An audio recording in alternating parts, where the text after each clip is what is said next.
I was sitting in my car outside the supermarket, which is funny because I only went in for toothpaste and ended up sitting there like I was waiting for life to text me back.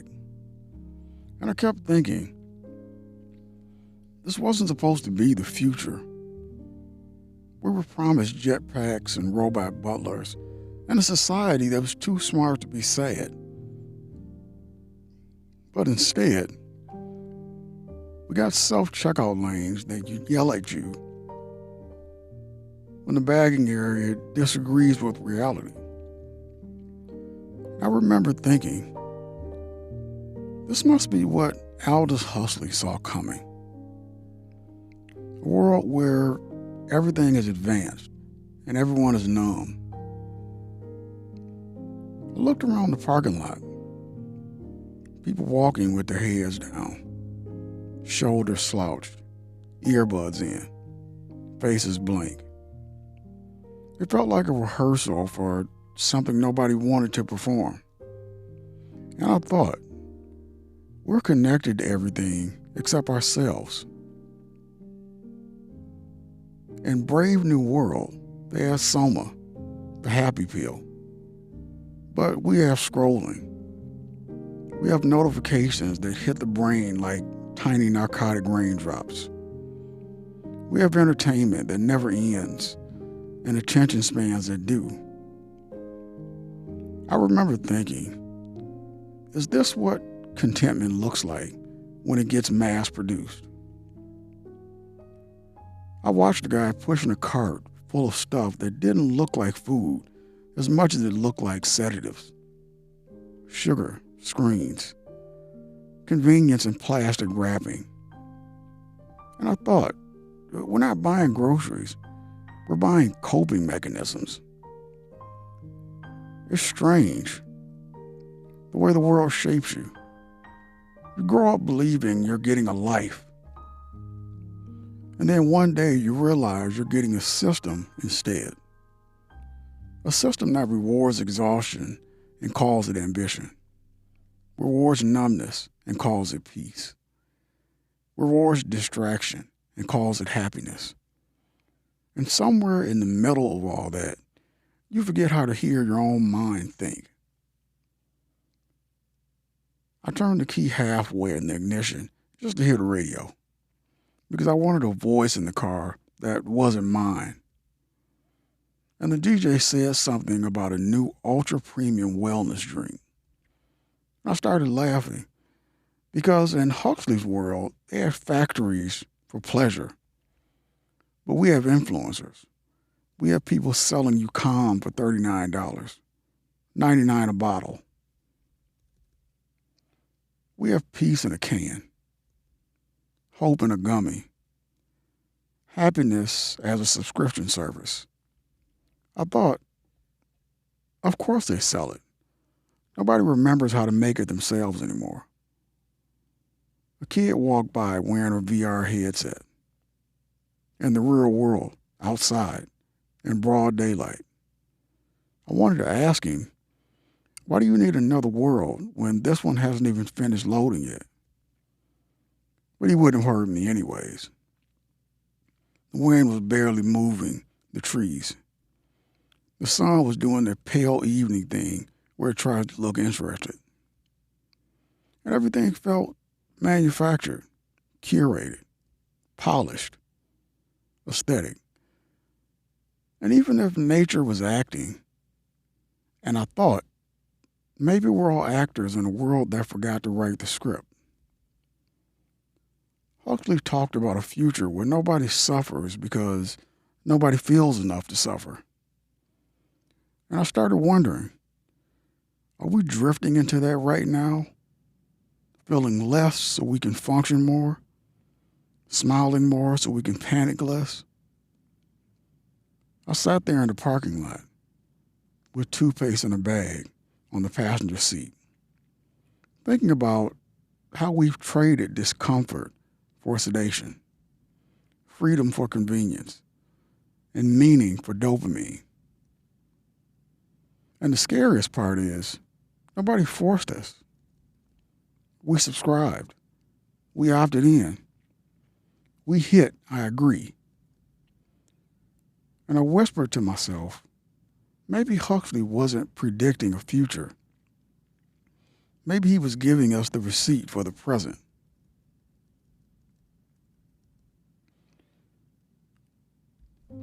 I drove home slow, the kind of slow you do when you're not really driving. You're just moving through space while your mind is doing the real traveling. And I kept thinking, when did comfort become a cage?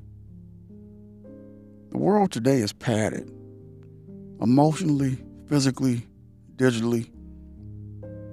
Every sharp edge sanded down, every convenience and inconvenience renamed a feature, every quiet moment filled with noise.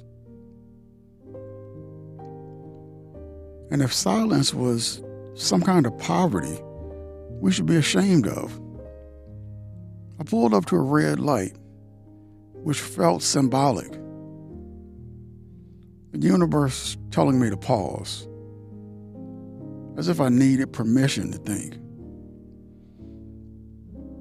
A car next to me had a couple in it, both on their phones, scrolling with the same exact thumb motion like synchronized swimmers in a pool of their own distraction. And I thought, we don't share moments anymore. We just coexist near each other while experiencing separate realities. In Brave New World, they had hypnotic conditioning, repeating messages in your sleep until your beliefs weren't yours anymore. But now we have algorithms. We have feeds that whisper. Here's what you like. Here's who you are. Here's how you should feel. Until one day you realize you haven't had an original thought in weeks. And I kept thinking, maybe mind control doesn't need to be forced when people willingly hand over their minds. The light turned green and I didn't move right away because I was caught in a thought that felt too heavy to carry and too important to drop. I wondered if happiness was ever supposed to be consistent. If maybe sadness, fear, boredom, all the feelings we try to mute were actually part of the equation of being human. But in this modern world, if you want to feel fine all the time, not great, not terrible, just fine, a steady baseline of pleasant emptiness. I thought about the people who say, I'm good, wishing they were anything but. And I thought, we're not lying. We're following the script of a new world order. Don't feel too much. Don't want too much. Don't ask too much. I parked in my driveway and sat with my head still on the steering wheel. Like letting go would mean admitting the day was over. And I wasn't ready to face the quiet yet, because quiet today feels like exposure. Like the moment the distractions fade and you finally hear the echo of your own unmet needs bouncing around your skull. I took a breath. One of those breaths where you're trying to calm yourself, but the air feels heavier than usual. And I looked at my own reflection in the window. Tired eyes, sagging shoulders, a face that's older than I remember it being. And I thought, this is what they don't tell you about the future. You survive it, but not all your pieces do. In Huxley's world, the biggest threat was feeling too deeply. Here, the threat is not feeling at all. Numbness disguised as peace. Convenience disguised as progress. A life so optimized there's no room left for the mess that makes you human. I closed my eyes and whispered to no one. If this is the future, why do I feel so unfinished in it?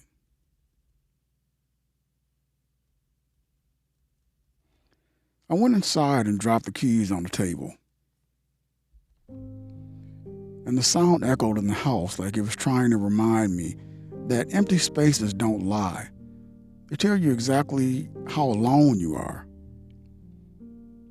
I stood there for a minute, shoes still on, coat half off, caught in that awkward hesitation between staying busy and admitting I'm tired. And I thought, why do I always pause here? Why do thresholds make me reflective? Maybe because entering your own home feels like stepping into your unspoken self. I wandered into the kitchen, opened the fridge even though I wasn't hungry, because that's what people do when they're not looking for food before feeling. And I noticed how full it was. Food, drinks, options, abundance, and yet I felt hollow. I thought, this is the illusion of freedom, having everything you want but not knowing what you need.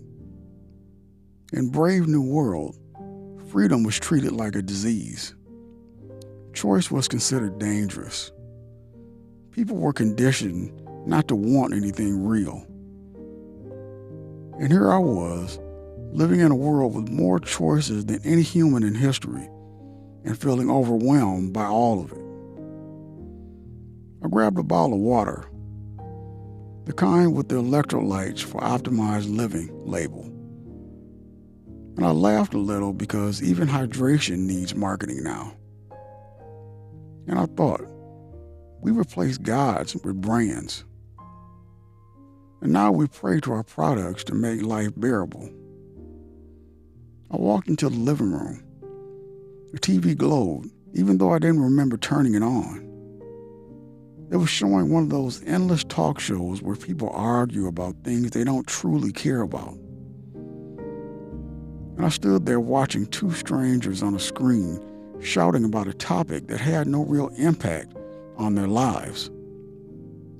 And I realized, this is modern Soma, not appeal, but conflict disguised as entertainment, noise guided as knowledge, rage disguised as relevance.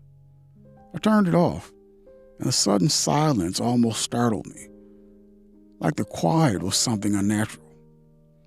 Like silence today feels more threatening than chaos. I sat down on the couch and let my thoughts wander the way they do when nobody is trying to sell you something. And I thought, are we really free? Or are we just trapped in a prettier prison? A prison with Wi-Fi and delivery apps and curated happiness that arrives in cardboard boxes. Freedom today feels like scrolling through endless options, but never moving. I feel like thinking you can do anything, but not knowing what you actually want to do. I feel like being overstimulated and underfulfilled, all at the same time. I realized something then. Modernity gives you everything except direction, everything except clarity, everything except meaning. And meaning, that's the one thing you can't manufacture. You can't outsource. You can't prime ship. Meaning is handmade, crafted slowly, painfully sometimes. Honestly, always. And maybe that's why the world feels so hollow, because everything is fast except the things that matter. I leaned back, closed my eyes, and whispered to myself, if this is freedom, why does it feel so much like drifting? I sat there on the couch for a long while, longer than I intended, because time is in a quiet room that stretches differently, like it's trying to remind you it was here before convenience made everything feel rushed. And I kept thinking, the world is loud, but the machinery behind it is quiet. Too quiet. Scary quiet. In Brave New World, the machinery was literal. Factories, conveyor belts, conditioning centers humming with the efficiency of a godless region. But here, our machinery is psychological, invisible, silent, a hum you can't hear, but you feel it in your decisions.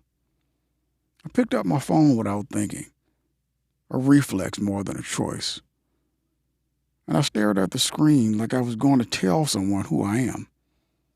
Notifications lit up, little digital whisperers saying, "This matters. This requires your attention. This is urgent." But none of it was real urgency. It was manufactured urgency, synthetic importance, a modern version of conditioning, not messages in your sleep, but messages you can't escape. And I thought, this is how the system works now, not by controlling your actions, but by hijacking your impulses. I scrolled, news, options, ads pretending not to be ads, people pretending not to be lonely, everyone broadcasting their happiness like it's a warning, everyone curating their lives like museum exhibits of joy. And I wondered, are we documenting our lives because we're afraid no one will remember us? Or because we're afraid we won't remember ourselves? In the old dystopias, governments control information. In this one, there's too much information to control ourselves. I put the phone down. I could feel the pull of it, that little itch in the brain that says, check again. Something new might have happened. And I thought, something new does happen, but it rarely matters. I stood up and walked to the window outside. The streetlights flickered with that sodium glow that makes everything look slightly nostalgic, like a memory pretending to be the present. A woman was walking her dog, but she was scrolling at the same time, stopping every few steps like she was buffering. I thought, we move like characters in a game that's lagging. I watched her car pass by, music thumping loud enough to rattle the leaves. And I thought, noise has become our shield, our distraction, our preferred method of not noticing ourselves. Because noticing ourselves hurts. Noticing yourself means acknowledging the parts of your life that aren't where they should be, the parts you've ignored, the parts you've numbed with busyness, with scrolling, with entertainment, with curated joy. I close the blinds and let the room fall into a flat, soft darkness that makes your thoughts sound louder than they should. And I whispered to myself, we might not live in Huxley's world, but the resemblance is uncomfortable.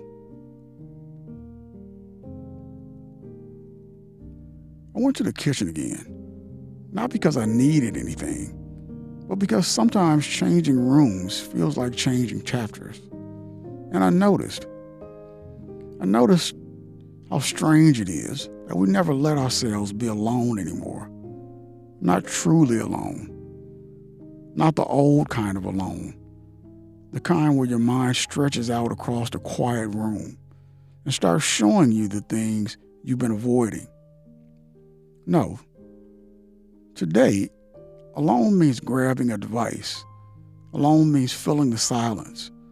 Alone means muting the internal monologue before it says something uncomfortable. In Brave New World, solitude was basically illegal. Dangerous even. Because solitude creates independent thought. And independent thought creates rebellion. And I thought, maybe the modern world doesn't ban solitude. It just eliminates the conditions for it. We feel every pause, every bathroom break, every elevator ride, every minute waiting for food. We turn macro moments into micro escapes. And I wondered, how many breakthroughs have we traded for distractions? How many truths have we avoided by scrolling? How many emotions have we smothered with noise? I leaned on the counter and stared at the towel, because sometimes staring at nothing helps you see everything. I remembered a moment earlier in the day, standing in line at the store, everyone looking down at their phones. Not a single person meeting another person's eyes. And it wasn't rudeness, it was defense. As if eye contact was too intimate now, too revealing, too human. I thought, in a world where everyone is available, nobody feels reachable. The irony hit me hard. We built technology to connect us, and now connection feels like a chore. We built platforms for conversations, and now long conversations feel like emotional labor. We built tools to share our lives, and now lives feel performative. I opened the window to get some air, and a cool breeze rushed in. A reminder that the real world still exists, and if we spend most of our time in the artificial one. A car alarm went off in the distance. Someone shouted. A dog barked. Real noises from real people living real lives, just a few houses away. And I thought, most of us live closer to strangers alone than neighbors outside our windows. I closed the window halfway, and if letting the world in only in moderation was the safer choice. And that's when the thought hit me. Maybe modernity didn't strip away humanity. Maybe it just layered so much convenience over it that you can barely feel the heartbeat underneath. I stood there, alone but not lonely, quiet but not hollow, thinking about how rare this moment was. A pause with no noise, a breath with no agenda, a silence with no shame. And I whispered to myself, maybe being alone isn't the problem. Maybe forgetting how to be alone is. I left the kitchen and wandered into the hallway, and it struck me how weird it is that every part of a home holds different versions of you. The hallway version of me is always in transit. The couch version is reflective. The kitchen version thinks too much. And the bedroom version, well, that's where all the truths come out, whether you want them to or not. And I started thinking, maybe that's why we never stay still, because staying still means meeting the version of yourself you've been avoiding. I went into the bathroom just to look in the mirror, which is something I do when I need honesty. Because mirrors don't care about your feelings. They just show you the receipt. I stared for a moment, longer than usual.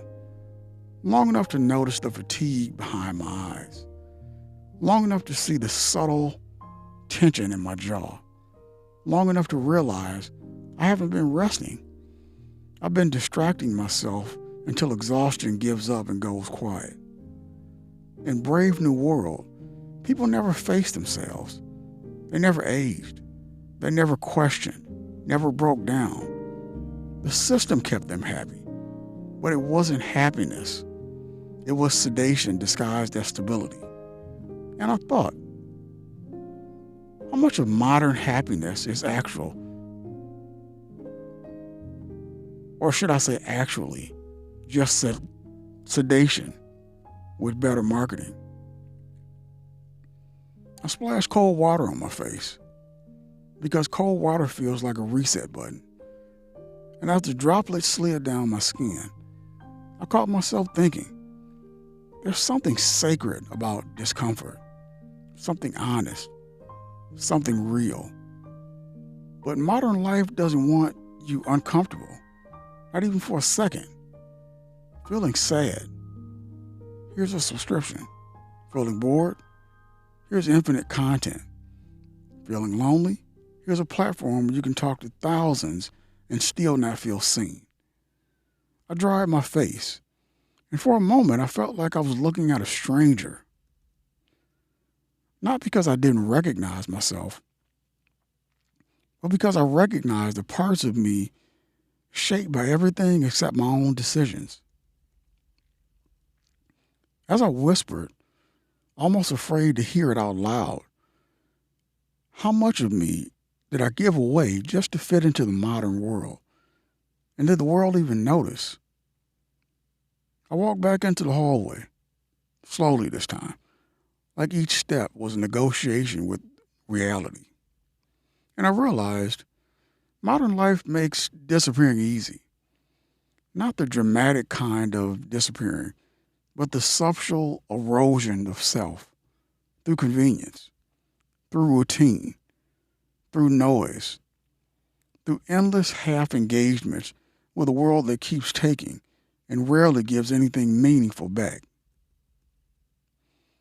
And the scariest part, you don't notice it happening.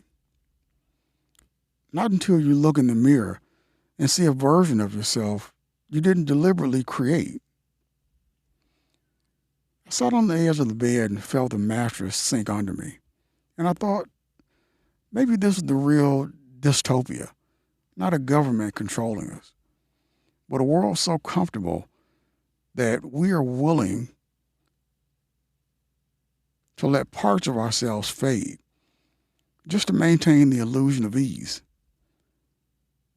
And that thought lingered in the air, heavy, unresolved, quietly honest.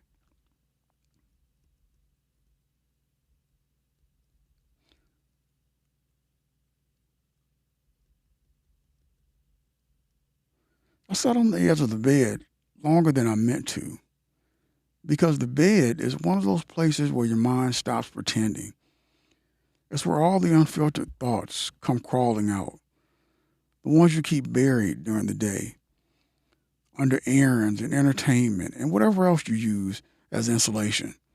And I thought, the real danger of modern life isn't that we feel too much, it's that we feel everything in low resolution.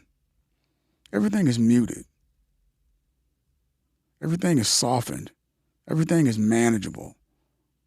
Not bad enough to break you. Not good enough to save you. Just soft. Just dull. Just fine. And I kept thinking, fine is how meaning erodes. It doesn't vanish with a bang. It fades like a cheap tattoo. It disappears slowly. So slowly that you only notice when you realize you can't feel deeply anymore. I lay back on the bed, staring at the ceiling, something I do when I'm trying to decode myself. The ceiling didn't offer any answers, though. But it did offer blankness that made space for my thoughts to crawl out. I thought about something small, tiny even, that happened earlier in the week. Someone texted me, "You good?" And I replied with the usual lie, "All good." But what I really meant was, I don't know. I'm tired. Something feels off. I'm drifting. I'm thinking too much. But none of those fit into a text bubble without sounding dramatic or needy or like I cared too much. And I realized modern communication makes honesty feel like a burden. In a brave new world, people didn't have deep feelings. So no one had to explain themselves. It was a world without emotional risk. And there I was, living in a world full of feelings, but shaped by a culture that wants everything to be bite-sized and digestible. Feelings compressed into emojis, distress reduced to acronyms, loneliness translated through screens. I thought maybe meaning didn't disappear. Maybe we shrank the container we try to put it in. I rolled onto my side, pulled the blanket over one leg. That half-covered comfort that feels like a compromise between rest and readiness. And I remembered something I heard once. The opposite of distraction isn't focus, it's presence. And that hit me hard because modernity gives you everything except presence.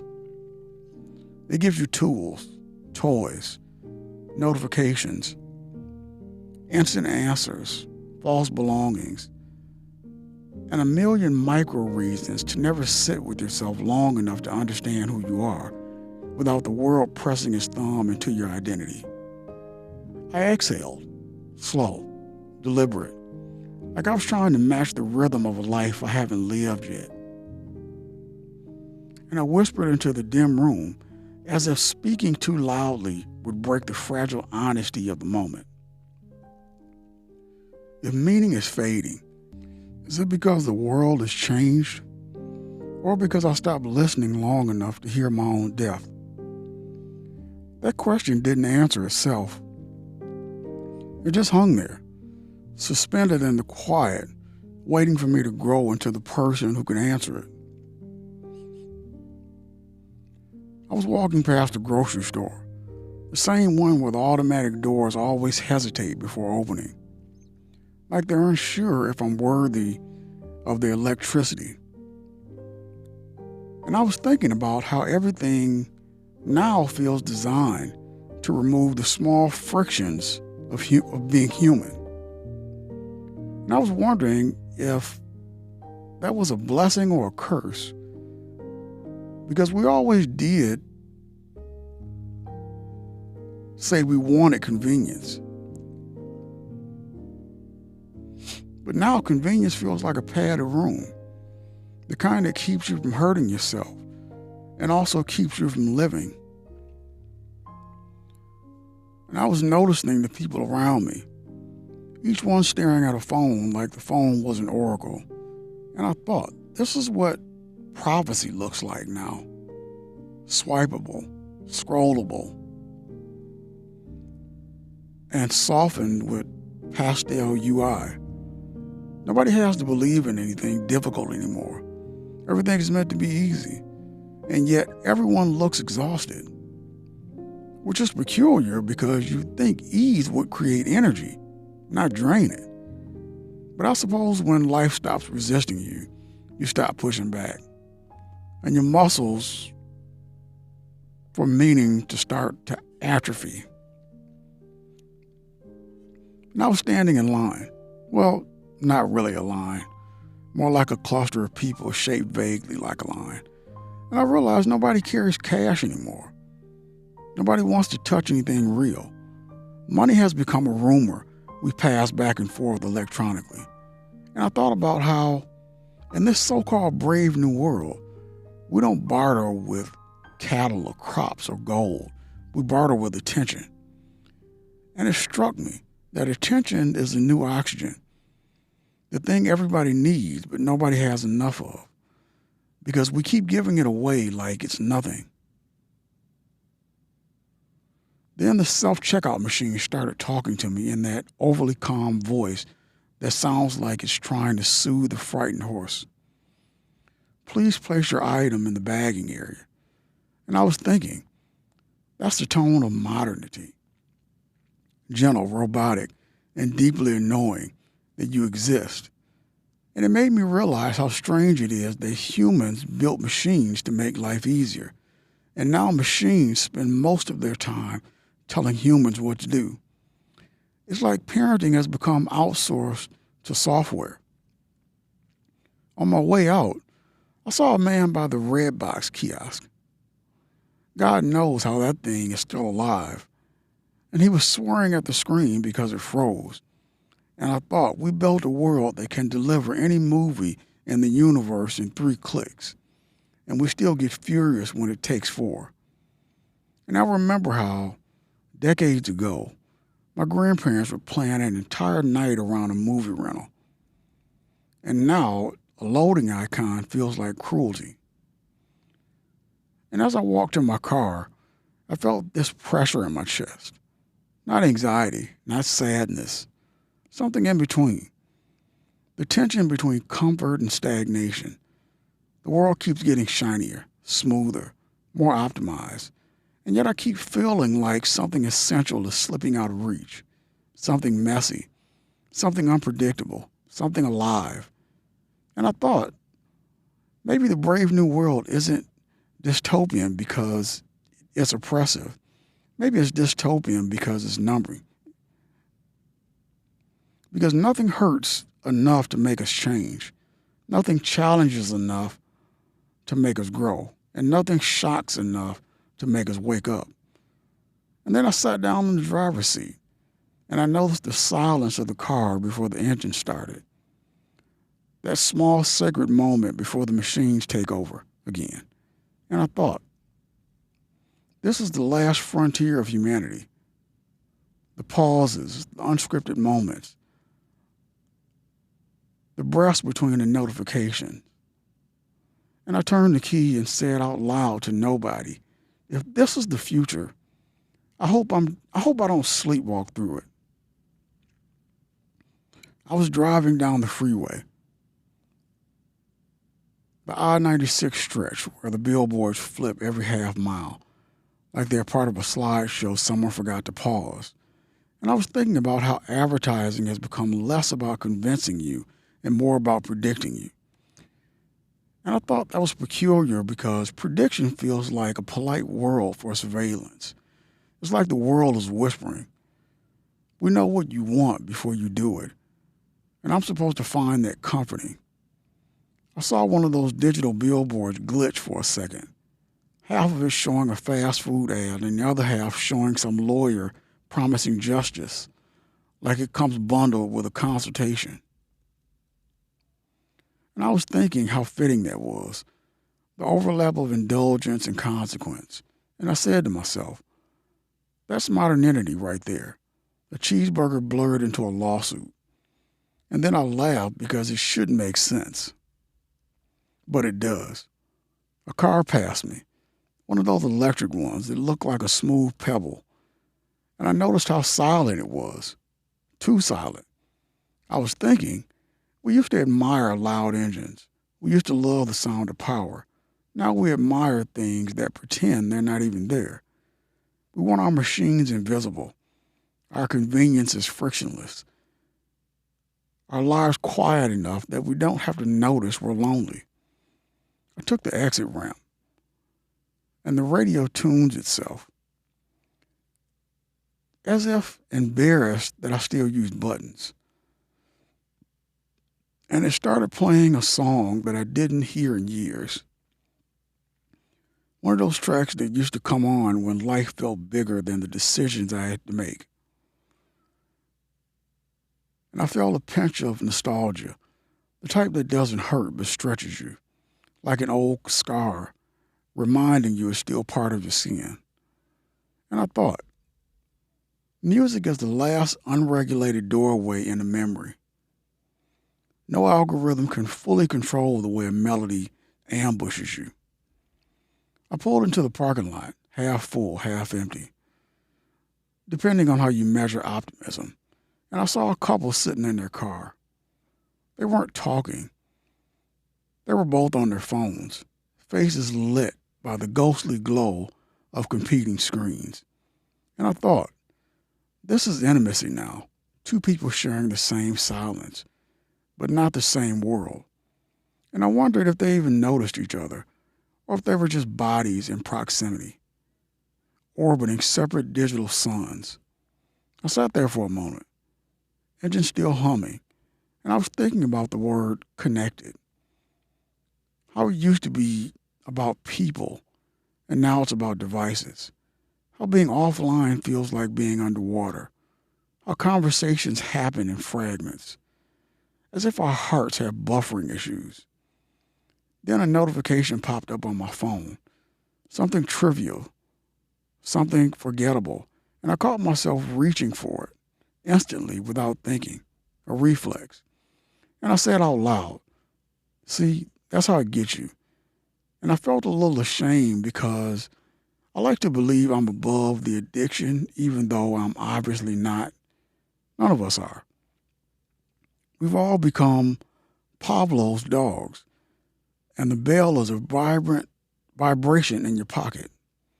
I turned off the car and stepped out into the evening air, cool enough to remind me I still have skin, still have lungs, still have a human body that can't be optimized with a software patch.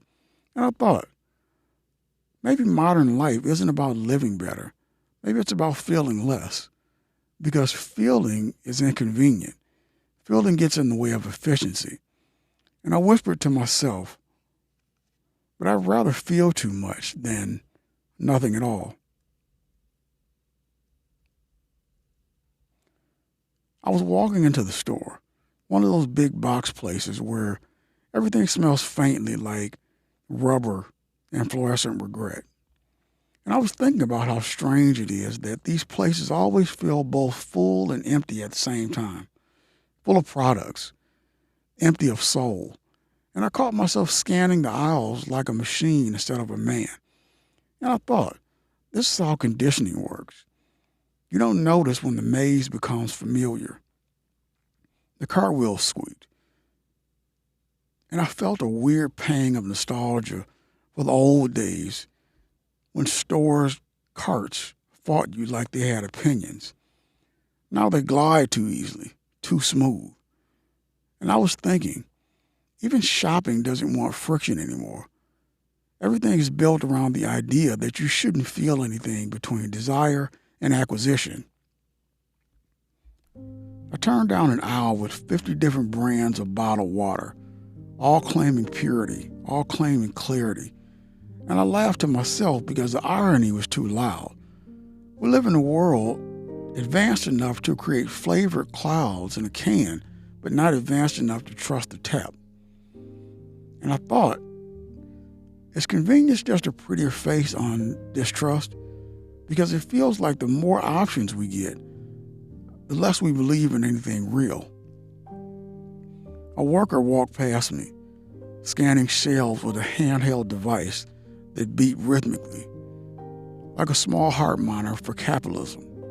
And I watched him, and I was thinking how strange it is we've replaced human decision-making with handheld instructions.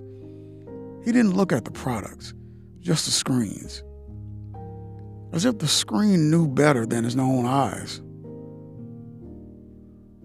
And I felt a sting of recognition because half the time I'm doing the same thing. I stopped in the cereal aisle, which always felt like staring into a bright, colorful lie. All those cartoons promising happiness in the form of sugar disguised as breakfast. And I was thinking, kids used to dream of adventure.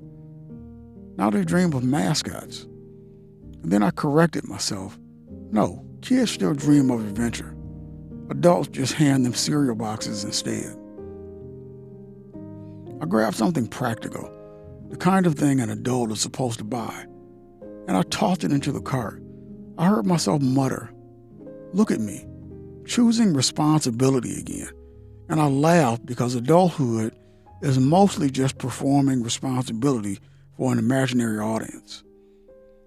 As I walked toward the checkout, a woman bumped into me while filming herself on her phone, doing one of those little vertical videos where she pretended the world behind her didn't exist.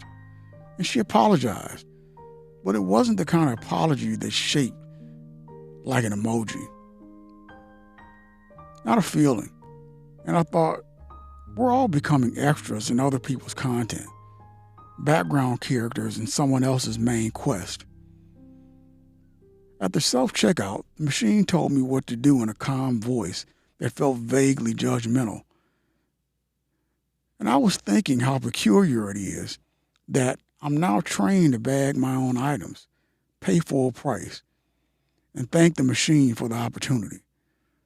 I scanned the last item, and it beeped, and I said out loud, there it is. Permission to leave. And for a second, I wondered if freedom now comes in the form of confirmation screens. I stepped back into the parking lot, holding a single bag, and I was thinking about how the whole trip felt like a microcosm of modern existence. Bright, fast, efficient, hollow. And I caught myself whispering, this can't be the peak of human evolution. But then I also wondered if maybe it is. Maybe comfort has replaced courage. Then the wind hit my face, sharp and cold, and it reminded me of something ancient inside me, something unoptimized, unfiltered, unprogrammed. And I thought, there's still something in us that refuses to be tamed by convenience, something primal, something stubborn. And I walked to my car with that thought, feeling heavier and lighter at the same time.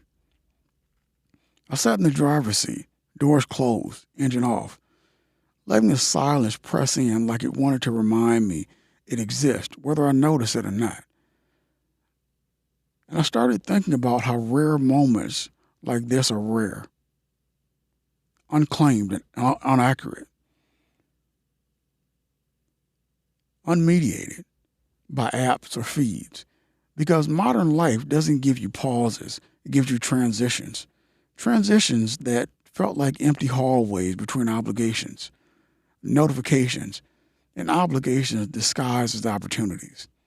I glanced at the dashboard, all its lights blinking obediently, and I thought, even my car expects me to perform properly, to be efficient, to follow instructions. And I laughed a little because everything in my life seems to be telling me how to exist except me. I remembered something I'd read a long time ago, that in Huxley's world, the deadliest weapon wasn't violence or deprivation, it was comfort. And I thought, maybe comfort is still the deadliest weapon because it doesn't demand attention. It doesn't challenge. It doesn't provoke. Comfort just drifts into you quietly, taking pieces of your curiosity, your hunger, your fire, until one day you notice you're functioning, but barely living. I leaned back into the seat, my head resting against the headrest, and I thought about all the ways we built our own cages, notifications, subscriptions, convenience, endless choice, curated personas, content that asks nothing from us but consumption, all designed to keep us distracted from ourselves. And I whispered, we didn't need conditioning. We conditioned ourselves. Outside, the city moved without me. Cars, pedestrians, lights, signage, a drone buzzing somewhere overhead. The orchestration of life continuing whether I played along or not. And I thought, maybe that's the only freedom we ever really have, the choice to notice it or not. I put my hands on the wheel, but I didn't start the engine. I closed my eyes for a moment, feeling the small pulse of my own body, unmediated by anyone else's design, unoptimized, untamed. And I thought, even in a world engineered to soften every edge, there's still a rawness you can hold onto, even if you're paying attention. And I realized maybe the dystopia isn't out there in the machines or the buildings or the convenience. Maybe dystopia is how easy it is to forget yourself while living in a world designed to make forgetting painless. I exhaled slowly, letting the thoughts settle, and I whispered to the empty car, to the night, to the city, I'd rather stumble through discomfort than sleepwalk through ease. The engine stayed off. The silence stayed heavy. And for the first time in a while, that felt like enough.